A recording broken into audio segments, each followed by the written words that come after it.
বন্ধুরা দেখো, আজকে বাগানে আমার বাবা উপর থেকে টবগুলো নামাই দিছে। তোমাদের দেখানোর জন্য আমি বলছি রাতের বেলা নামাই দিতে, আর তো কোনো সময় নামাই দিবে না হয়তো, সেজন্য রাতের বেলা তোমাদেরকে দেখাই দিতেছি। দেখো সাদা কালার আমার এই টবটা।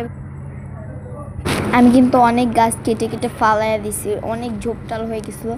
গোলাপ গাছটাকে একদম একবারে ঘিরে ফেলছিল, ওই ডাল কাটটা ফালাইয়া দিছি। এখন একটু ভালো লাগতেছে দেখতে।